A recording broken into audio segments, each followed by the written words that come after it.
सिद्धिभ्यं नमो अरिहन्ताणं नमो सिद्धाणं नमो आयर्याणं नमो उवज्झायाणं नमो लोई सव्यसाहोणम्। मंगलमय मंगलकरण वीतराग विज्ञान नमो ताहि जाति भय अरिहंतादि महान। करि मंगल करि हो महा ग्रंथ करन को काज जाति मिले समाज सब पावी निज पद राज।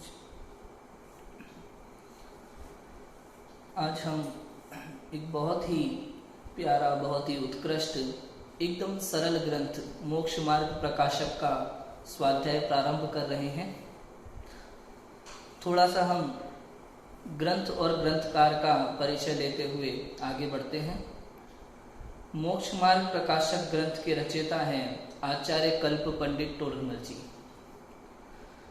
आचार्य कल्प नाम सुनते ही लोगों को लग सकता है कि ये टोडरमल जी नाम के कोई आचार्य हुए होंगे, तो ऐसा नहीं है। टोडरमल जी एक विद्वान थे, बहुत ही उत्कृष्ट विद्वान थे, ज्ञानी विद्वान थे। आचार्य कल्प, कल्प का मतलब होता है कल्पना, माने उपमा। उनमें आचार्य जैसे कल्पना की गई है, आचार्य की उपमा उन्हें दी गई है, इसलिए उनके नाम के साथ आचार्य कल्प लगा दिया है। तो आचार्य की उपमा क्यों दी उनको? कि वास्तव में ग्रंथ लिखने का जो कार्य है ना, वो आचार्यों का कार्य है।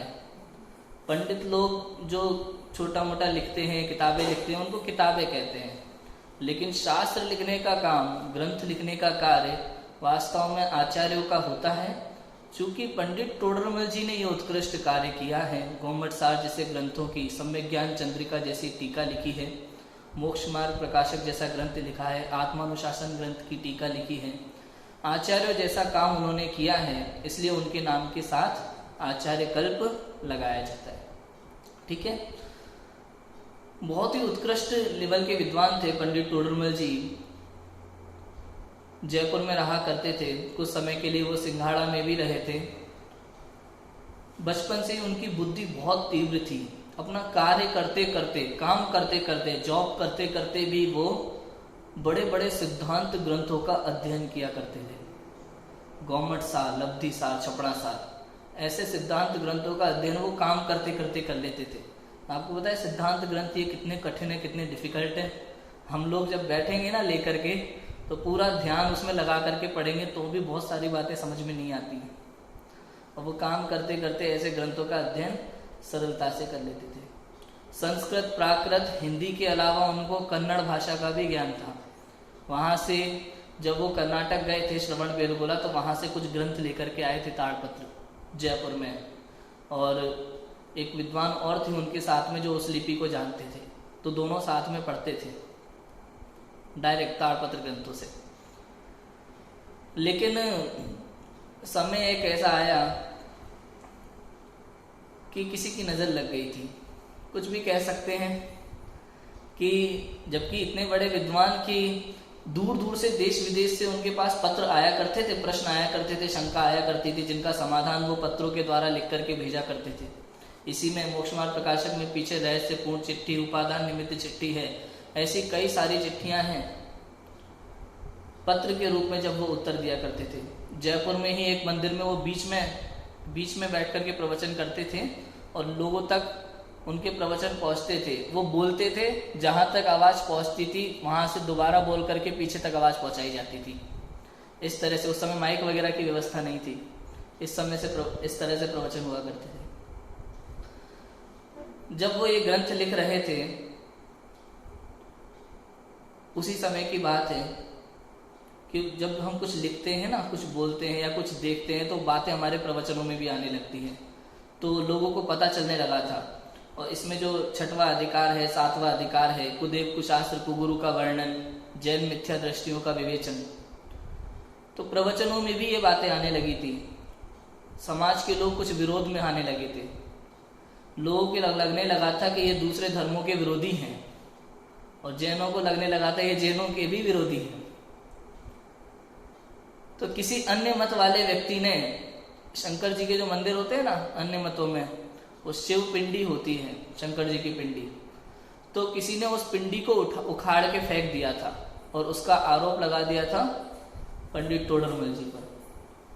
हालांकि राजा भी सब समझदार थे, सब लोग जानते थे कि पंडित टोडरमल जी इस तरीके का कार्य कभी कर ही नहीं सकते, लेकिन फिर भी कहा जाता है ना अदालत में, कानून व्यवस्था में सच सब जानते हुए भी सबूतों के आधार से निर्णय लेना होता है। अभी एक मूवी बनी थी, वो तो किस पे बनी थी पता है, कि एक आदमी मैं जिंदा हूं, इसका उसके पास सबूत नहीं था। अदालत के बाद किसी ने उसको एक कागज में, उसके रिश्तेदारों ने उसकी जमीन हड़प ली और कागज में उसको मृत घोषित कर दिया, उसका मृत्यु प्रमाण पत्र बनवा दिया। अब वो ये मैं जिंदा हूं ये सिद्ध नहीं कर पा रहा है।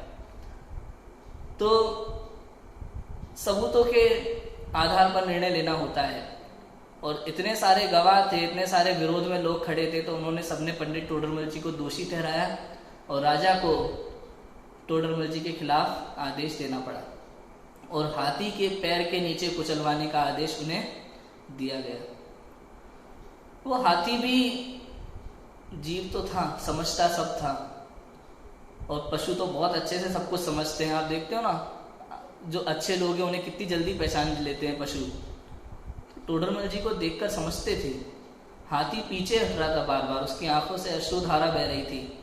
वो जो महावत होते हैं ना हाथी को कंट्रोल करने वाले, वो भाला घुसा रहे थे बार बार हाथी के अंदर। और पंडित टोडरमल जी फिर उन्हें उद्बोधन देने लगे, हे गजराज, ये राज्यादेश है, इसका पालन तो तुम्हें करना ही होगा।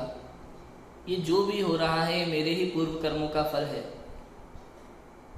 तुम इसका दोष अपने ऊपर क्यों लेते हो? जैसा राजा का आदेश है वैसा आप कीजिए। और फिर गजराज ने अपना पैर पंडित टोडरमल जी के वक्ष स्थल पर रखा और उनकी मृत्यु हो गई।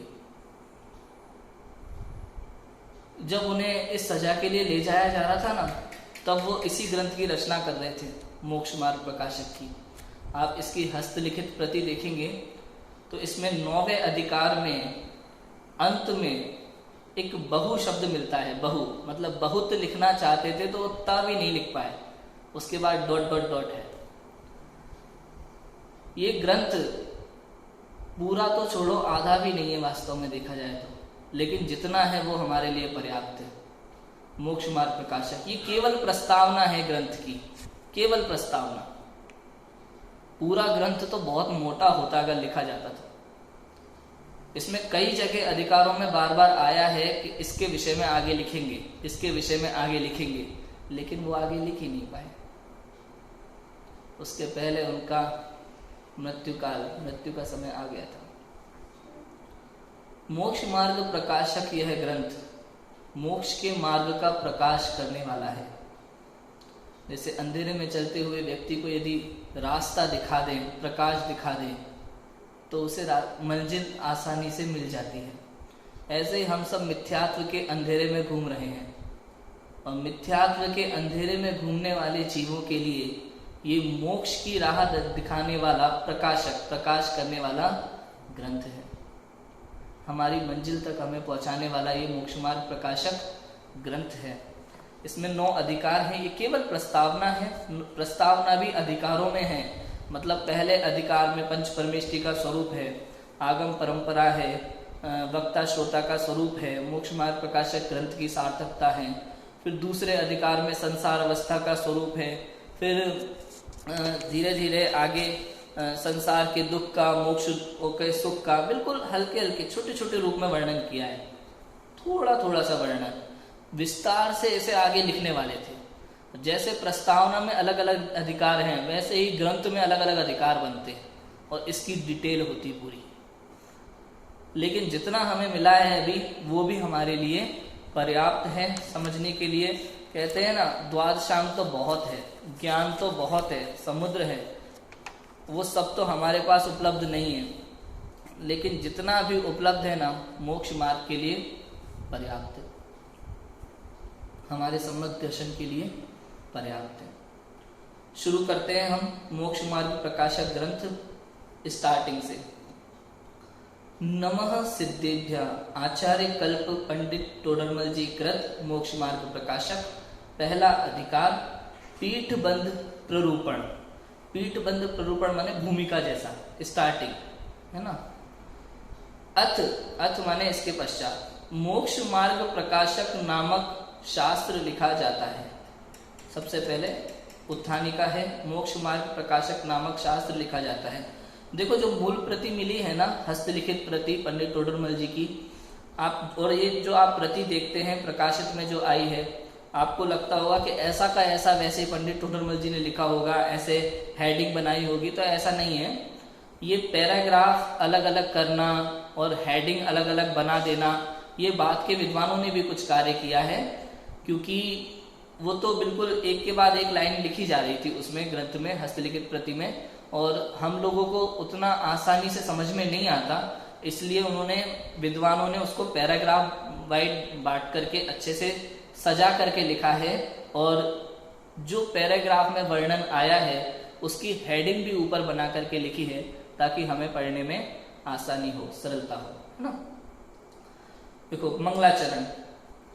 मंगलमय मंगलकरण वीतराग विज्ञान, नमो ताहि जाति भय अरहंतादि महान, करि मंगल करिहो महा ग्रंथ करन को काज, जाते मिले समाज सब पावे निजपद राज।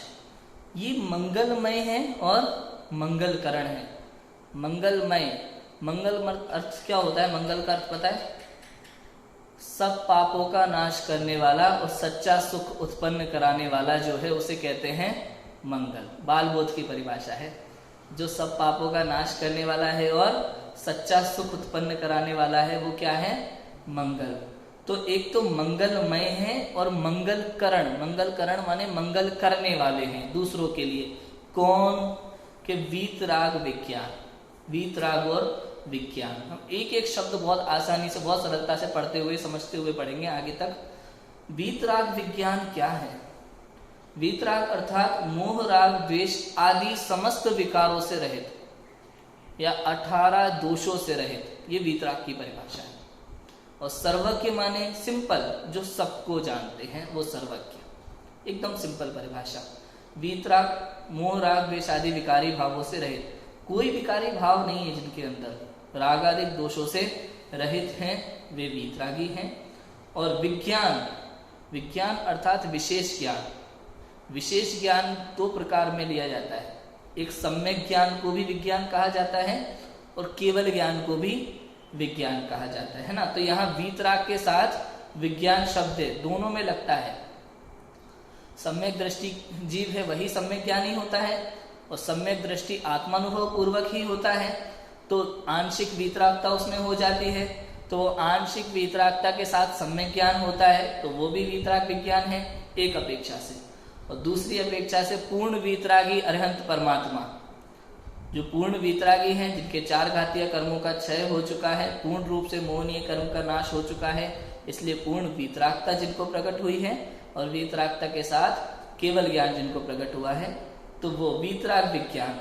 आगे नमो ताहि जाते भय अरहंतादि महान, कि उस गुण को, उस वीतराग विज्ञान को नमस्कार करता हूं जिससे अरहंतादि महान हुए। ये सबसे बड़ी बात है। मंगलाचरणों में ज्यादातर आप देखोगे तो अलग अलग तीर्थंकरों को नमस्कार किया जाता है। किसी में भगवान आदिनाथ को नमस्कार है, किसी में महावीर भगवान को नमस्कार है, किसी में नेमिनाथ भगवान को नमस्कार है, और साथ में अपने गुरुओं को नमस्कार किया जाता है आचार्यों के द्वारा। लेकिन एक समय सार ग्रंथ में अमृतचंद्राचार्य ने नमस्कार किया। किसको किया? नमः समय साराय स्वानुभूत्या चकास्ते चित स्वभावाय भावाय सर्व भावांतरच्चिदे, कि उन्होंने किसको नमस्कार किया? समय सार अर्थात द्रव्य कर्म, भाव कर्म, नौ कर्म से रहित शुद्धात्मा। अब वहां प्रश्न उठाया, भैया इष्ट देव को नमस्कार किया जाता है मंगलाचरण में, तो आपने तो शुद्धात्मा को किया। तो उत्तर क्या दिया कि भाई वास्तव में इष्ट देव हमारे कौन हैं? शुद्धात्मा ही इष्ट है, उससे बड़ा इष्ट कोई नहीं है जगत में। द्रव्य कर्म भाव कर्म नो कर्म से रहित शुद्धात्मा ही इष्ट है। और बाद में फिर सिद्ध भगवान जो हैं, जो हमारे परम इष्ट हैं, वो भी द्रव्य कर्म भाव कर्म नो कर्म से रहित शुद्ध होते हैं। इसलिए इसमें शुद्धात्मा को नमन करना योग्य है।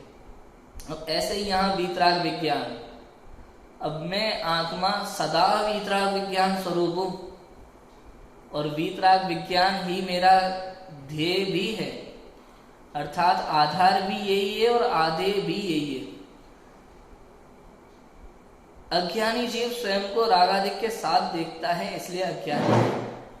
तो ज्ञानी जीव स्वयं को रागादि से रहित देखता है, इसलिए वो ज्ञानी है। दृष्टि का ही तो अंतर है, दृष्टि का ही अंतर है। बहुत सारे लोग कहते हैं कि वर्तमान में तो हम कर्मों से लिप्त है ना, वर्तमान में हम रागादि से लिप्त हैं, तो हम वर्तमान में स्वयं को वीतरागी कैसे देखें? जब तक नहीं देखोगे तब तक वीतरागी नहीं होगे, जब तक नहीं देखोगे तब तक नहीं होगे, क्योंकि मैं वर्तमान में वीतराग स्वरूप हूं द्रव्य दृष्टि से। ये निर्णय जब तक नहीं होगा तब तक ये अनुभव नहीं होगा, अनुभव नहीं होगा तो सम्यक दर्शन नहीं होगा, सम्यक दर्शन नहीं होगा तो मोक्ष मार्ग प्रारंभ नहीं होगा। कोई मूर्तिकार जब पर्वत पे आता है ना, तो पर्वत को देख करके वहीं उसको मूर्ति दिखाई देने लगती है। सामान्य व्यक्ति पर्वत को पर्वत देखता है, लेकिन एक मूर्तिकार पर्वत को मूर्ति देखता है उसी समय, वर्तमान समय में, उसकी दृष्टि में। ऐसे ही अज्ञानी जीव स्वयं को कर्मों से लिप्त, रागादि से लिप्त देखता है, अशुद्ध देखता है, और ज्ञानी जीव वर्तमान में स्वयं को कर्मों से भिन्न देखता है, शुद्ध देखता है। और जब देखता है तो अनुभव होता है, अनुभव होता है तो मोक्ष मार्ग प्रारंभ हो जाता है। जो जानता है शुद्ध वह शुद्धता को प्राप्त हो, जो जानता अशुद्ध वह अशुद्धता को प्राप्त हो। समय सार की गाथा है। शुद्ध जानोगे तो शुद्धता प्राप्त होगी, अशुद्ध जानोगे तो अशुद्धता प्राप्त होगी। पर्याय तो पर्याय है, नियम सार में आया था, पर्याय तो पर्याय है। पर्याय ना शुद्ध है ना अशुद्ध है। बहुत लोग कहते हैं ना भाई विकारी पर्याय है, अशुद्ध पर्याय है। पर्याय तो पर्याय है, वो तो ना शुद्ध है ना अशुद्ध है। लेकिन जो वर्तमान पर्याय द्रव्य को अशुद्ध देखती है, वो पर्याय अशुद्ध कहने में आती है, और जो वर्तमान पर्याय द्रव्य को शुद्ध देखती है, वो पर्याय शुद्ध कहने में आती है। पर्याय तो पर्याय है, इतना सा अंतर है। आप सोचो, नहीं तो बहुत प्रश्न उठता है, इस बात को बहुत समझ नहीं पाते हैं लोग इस बात को आसानी से। भाई द्रव्य शुद्ध है ये तो समझ में आता है, लेकिन पर्याय शुद्ध है ये समझ में नहीं आता है ना। तो ऐसा भी है। तो नमो ताहि जाते भय अरहंतादि महान, मैं उस वीतराग विज्ञान को नमस्कार करता हूं जिसके कारण से अरहंतादिक, अरहंत सिद्ध आचार्य उपाध्याय साधु, ये सब महान हुए, ये सब परम पद को प्राप्त हुए, ये सब परमेष्ठी कहलाते हैं। किसके कारण से? वीतराग विज्ञान के कारण से। अरहंत सिद्धाचार्य साधु, अरहंत सिद्धाचार्य पाठक साधु हैं परमेष्ठिपण, सब आत्मा की अवस्थाएं आत्मा ही है शरण। बड़ी प्यारी गाथा है। सब इस आत्मा की अवस्थाएं आत्मा ही है शरण। ऐसे सब ये वीतराग विज्ञान गुण, ये आत्मा के गुण हैं, और इसी के कारण से, इसी वीतराग विज्ञान के कारण से ये सब महान हुए हैं, पांचों परमेष्ठी। इसलिए मैं उस वीतराग विज्ञान को नमस्कार करता हूं। करि मंगल करि हो महा, ग्रंथ करण को काज, जाते मिले समाज सब, पावे निजपद राज। करि मंगल करि हो महा, मंगल करके, मंगलाचरण करके, करि हो महा, ये महान कार्य कर रहा हूं मैं। कौन सा महान कार्य? ग्रंथ करण को काज, ये ग्रंथ लिखने का महान कार्य कर रहा हूं मैं मंगलाचरण करके। जाते मिले समाज सब, इससे सभी समाज मिले, पावे निजपद राज, अपने निज आत्म पद को प्राप्त करें। समाज शब्द का अर्थ यहाँ पे गुणों से है, आत्मा के अनंत गुणों से। अर्थात जो हम गुण में भेद करके देखते हैं ना, ये गुण में भेद करने के बजाय हम सभी गुणों को एक साथ करके अभेद आत्मा को देखें और निज पद की प्राप्ति करें। ऐसा समझ आया? समाज का अर्थ आप बाहर की समाज भी ले सकते हो, लेना है तो। वास्तव में यहाँ समाज का अर्थ क्या है? गुणों से है। बाहर की समाज अगर इस ग्रंथ को पढ़ेगी तो वो भी मिलकर के मोक्ष मार्ग को प्रकाशित करेगी। सब समाज ग्रंथ पढ़ करके निष्पद की प्राप्ति करे, एक अर्थ ये। और दूसरा, मेरे अनंत गुण एक अखंड रूप आत्मा को अनुभव करके मैं अपने निज पद की प्राप्ति करूं। ठीक है, इतना। अब देखो, अत इसके बाद मोक्ष मार्ग प्रकाशक नामक शास्त्र का उदय होता है, वहां मंगल करते हैं। अब ये दूसरा मंगलमय मंगलाचरण, ये है नमोकार मंत्र। नमो अरिहंताणं नमो सिद्धाणं नमो आयर्याणं नमो उवच्छायाणं नमो लोई सव्यसाहूणं। यह प्राकृत भाषामय नमस्कार मंत्र है, सो महामंगल स्वरूप है तथा इसका संस्कृत ऐसा होता है। कैसा होता है? नमो अर्हद्भ्य नमः सिद्धिभ्य नमः आचार्यभ्य नमः उपाध्यायेभ्य नमो लोके सर्व साधुभ्य। ये चतुर्थी विभक्ति का बहुवचन है। संस्कृत में चतुर्थी विभक्ति का बहुवचन, नमः के योग में चतुर्थी विभक्ति का प्रयोग होता है। और चूंकि सब अरिहंतों को, सब सिद्धों को नमस्कार करना है ना, इसलिए बहुवचन। तो नमः अर्हद्भ्य नमः सिद्धेभ्य नमः आचार्यभ्य नमः उपाध्यायेभ्य नमो लोके सर्व साधुभ्य।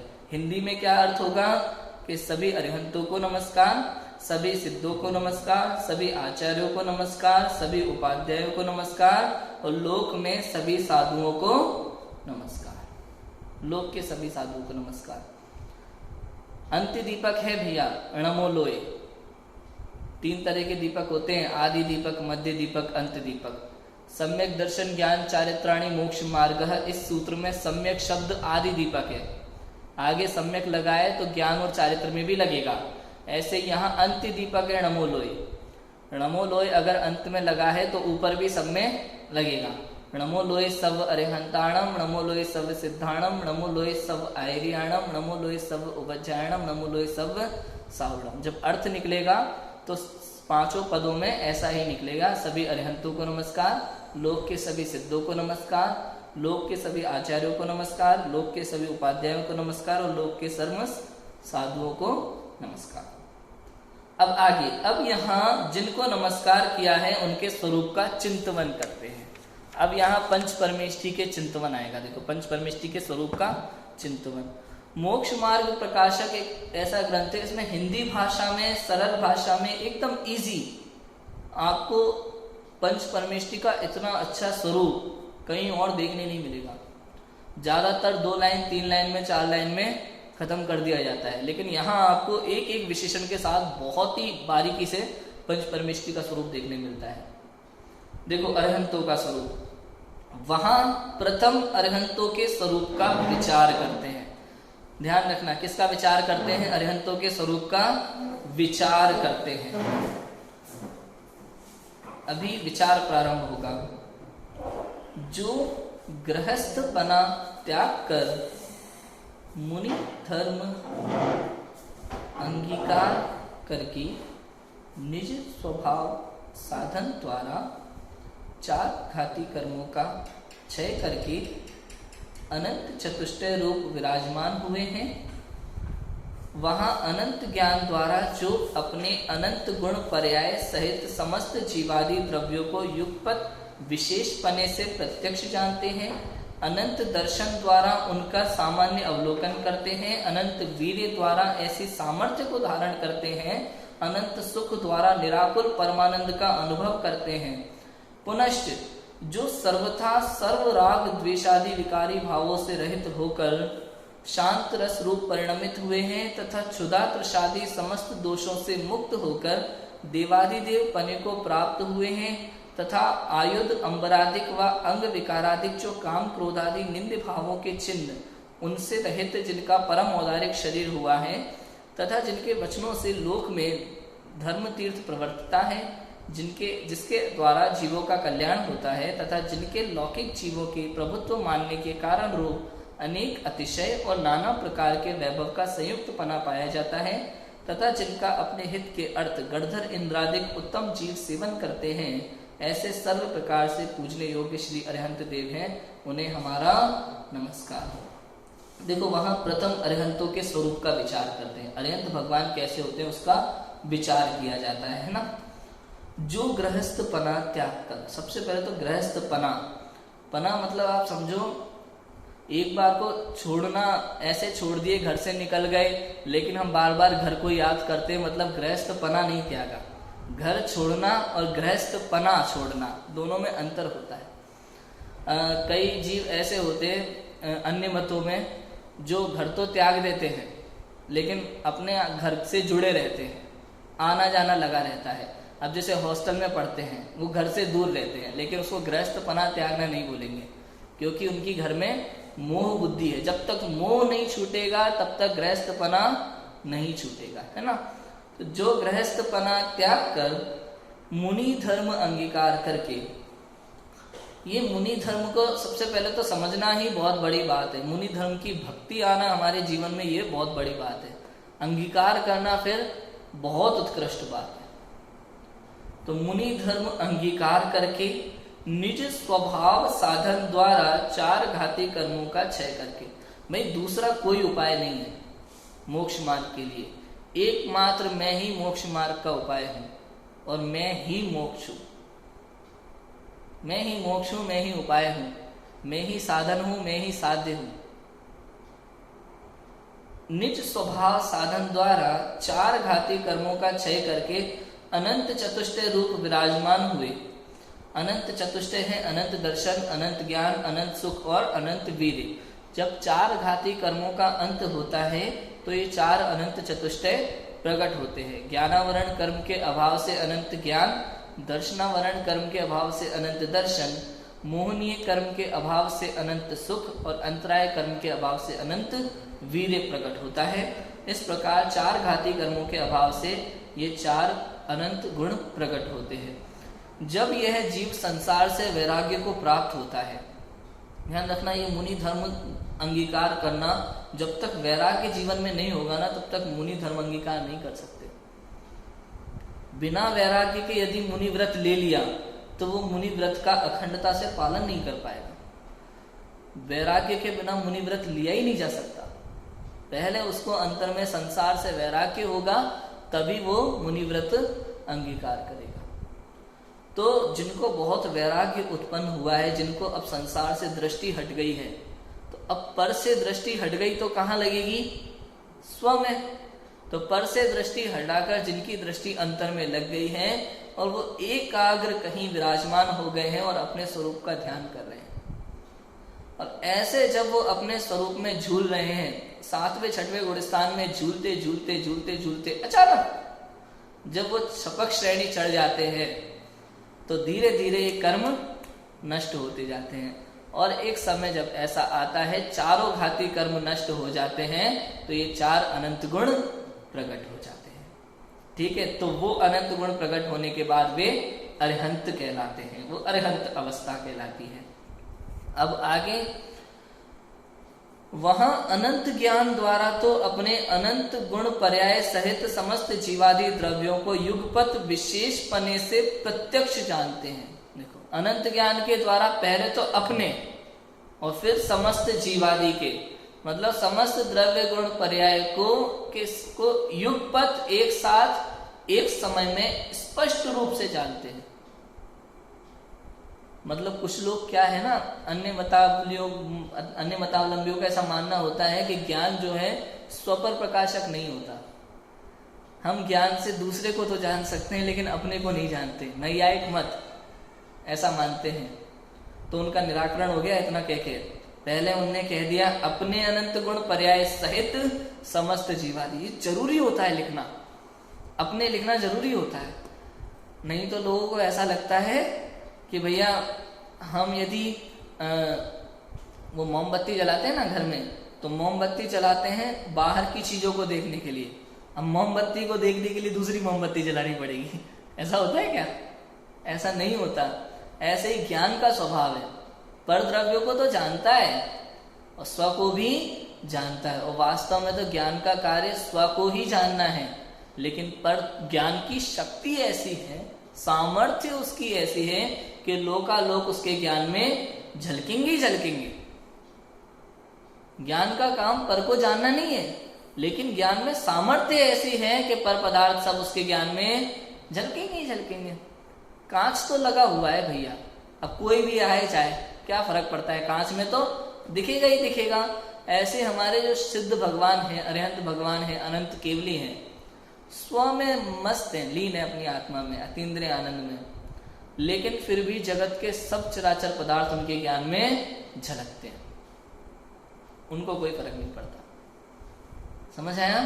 तो ऐसा तो अनंत ज्ञान द्वारा तो अपने अनंत गुण पर्याय सहित समस्त जीवादि द्रव्यों को युगपत विशेष पने से प्रत्यक्ष जानते हैं। ये केवल ज्ञान के पहले वीतरागता होना बहुत जरूरी है। वीतरागियों को ही केवल ज्ञान हो सकता है। आप समझना, किसी रागी द्वेषी को केवल ज्ञान हो गया ना तो जगत की व्यवस्था बिगड़ जाएगी पूरी, पता नहीं क्या क्या करेंगे सब कुछ जान करके। इसलिए केवल ज्ञान के पहले सबसे बड़ी शर्त है वीतरागी होना, क्योंकि वीतरागी हैं तो फिर ज्ञान में चाहे कुछ भी झलके, उनको जरा सा किंचित भी परद्रव्य के प्रति कोई भाव नहीं आता, ना कुछ करने का ना बदलने का।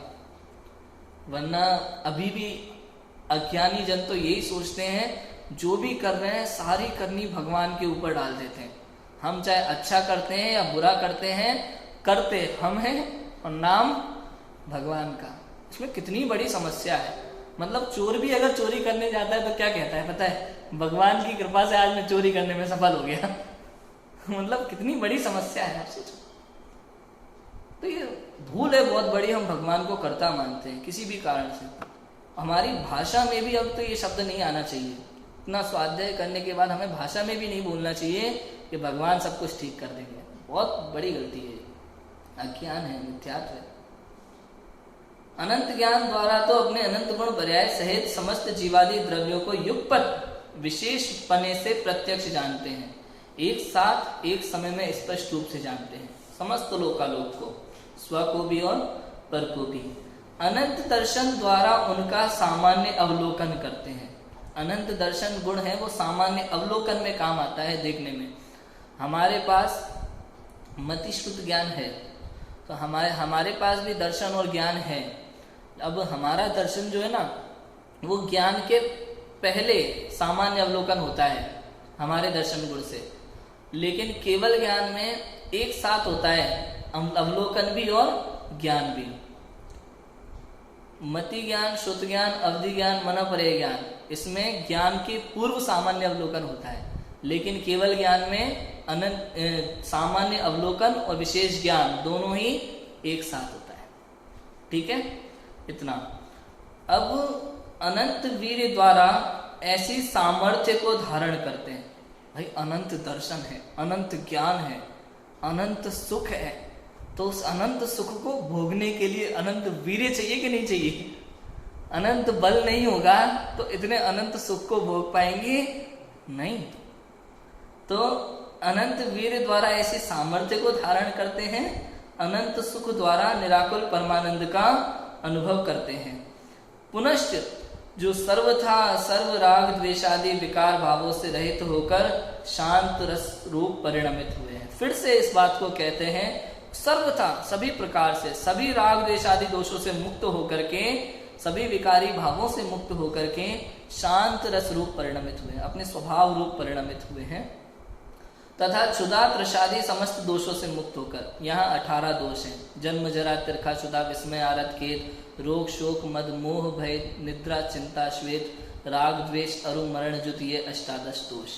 ये जो 18 दोष है ना, इससे भी अरिहंत भगवान रहित होते हैं। क्षुधा त्रषादि समस्त दोषों से मुक्त होकर देवादि देव पने को प्राप्त हुए हैं। जो देवों के भी देव, समस्त देव जितने भी असंख्यात देव हैं, इंद्र हैं, उन सबके पूज्य हुए हैं।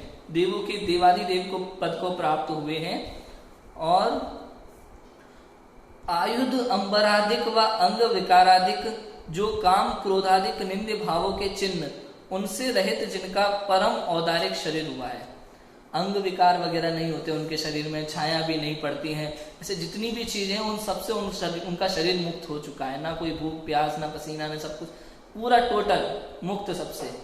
तो ऐसे अंग विकारादिक से, आयुध अंबरादिक से, जो काम क्रोधादिक निंद्य भावों के चिन्ह उन सबसे रहित, जिनका परम औदारिक शरीर हुआ है, तथा जिनके वचनों से लोक में धर्म तीर्थ प्रवर्तता है, जिनकी जो ओंकारमयी दिव्य ध्वनि है उससे समस्त लोक में धर्म तीर्थ का प्रवर्तन प्रारंभ होता है, जिसके द्वारा जीवों का कल्याण होता है। सभी भव्य जीव कल्याण करते हैं अपनी आत्मा का, जिनके लौकिक जीवों के प्रभुत्व मानने के कारण रूप अनेक अतिशय और नाना प्रकार के वैभव का संयुक्त पना पाया जाता है। भैया पुण्योदय इतना होता है ना उन जीवों का कि लौकिक जीव जिसमें प्रभुत्व मानते हैं, प्रभुत्व माने जैसे वर्तमान भाषा में कहते हैं बड़े लोग, है ना, प्रभुत्व पना, राजा, है ना, जिनके पास वैभव होता है बहुत, उस वैभव से ही वर्तमान में प्रभुत्व पना मानते हैं लौकिक संसार में। तो ऐसा प्रभुत्व पना मानने के कारण रूप, लौकिक में प्रभुत्व पना मानने के कारण रूप अनेक अतिशय और नाना प्रकार के वैभव का भी संयुक्त पना जिनके पाया जाता है। लौकिक में दो कारण से प्रभुत्व पना माना जाता है, एक तो अतिशय से, चमत्कार आदि से, और दूसरा वैभव से। और वास्तव में समवचरण आदिक में या गंधकुटी में भी ये चमत्कार आदि भी होते हैं और वैभव भी होते हैं। केवल ज्ञान के जो अतिशय होते हैं, देवकृत 14 अतिशय होते हैं, ये सब क्या है? चमत्कार ही तो है। और इतनी सारी विभूति होना, ये सब क्या है? वैभव है। इंद्र का वैभव भी फीका पड़ जाता है, ऐसा होता है। जिनका अपने हित के अर्थ गणधर इंद्रादिक उत्तम जीव सेवन करते हैं। किनका? जिनके दिव्य वचन का अर्थ गणधर इंद्रादिक उत्तम जीव सेवन करते हैं, दिव्य ध्वनि का सेवन करते हैं। गणधर और इंद्रादिक उत्तम जीव, पहले गणधर लिया, बाद में इंद्रादिक को लिया, है ना। ऐसे सर्व प्रकार से पूजने योग्य श्री अरिहंत देव हैं, उन्हें हमारा नमस्कार हो। गणधर देव जो अर्थ लिया ना, गणधर में आप आचार्य उपाध्याय साधु को समाहित कर लेना, तो गणधर देव, उसके बाद में दूसरे नंबर पे इंद्र, मतलब इंद्र की संज्ञा बाद में लेना। हमारे आचार्य उपाध्याय साधु, उसके बाद में इंद्रादिक का नंबर आएगा। इसलिए गणधर देव का लेकर के गणधर, आचार्य उपाध्याय साधु इसमें समाहित कर लिए, उसके बाद में इंद्रादिक में बाकी सारे जीव आ गए। ऐसा कभी भी गणधर इंद्रादिक को पहले मत ले लेना, हमारे पंच परमेष्टि के बाद ही ये इंद्रादिक आएंगे, ठीक है। ऐसे सर्व प्रकार से पूजने योग्य श्री अरिहंत देव हैं, उन्हें हमारा नमस्कार। वर्तमान युग में तो एक कहानी भी है, पता है, एक राजा बहुत अपने आप को वैभवशाली समझता था, जब और बहुत बड़ा जुलूस लेकर के अरिहंत भगवान के दर्शन करने के लिए निकल रहा था, और तीर्थंकर उधर से आए, सॉरी इंद्र उधर से आया ऊपर से, उसका वैभव बहुत ज्यादा था, तो राजा को देख करके हंस रहा था, मजाक बना रहा था उसका। तो राजा को उस समय तो बहुत अपने आप में छोटापन महसूस हो रहा था, लेकिन बाद में राजा ने ले ली दीक्षा, वो हो गए दिगंबर मुनि, और अंदर में वितराग भाव भी प्रकट हुए। और जैसे ही वो दिगंबर मुनि हुए और इंद्र उनके चरणों में झुक गए। महिमा देखो किसकी, वैभव है ही क्या। जिस वैभव की हम महिमा करते हैं वो वैभव कुछ भी नहीं है। पंच परावर्तन में अनेक बार ऐसे वैभव हमने प्राप्त कर करके छोड़ दिए, उसकी कोई महिमा नहीं है। महिमा है तो स्वयं मेरी, अपनी महिमा हमें आती ही नहीं है। और ये अपनी ही महिमा आए तो हम जगत का वैभव और जगत के वैभव से परे अपने स्वयं का अनंत गुण का वैभव दोनों ही प्राप्त कर सकते हैं अपनी महिमा के आधार से। हम अपने मोक्ष मार्ग की महिमा को जानें, अपने स्वरूप को समझें। इसी मंगल भावना से अभी की बात को विराम देते हैं। ओम नमः सिद्धिर्भ्यो।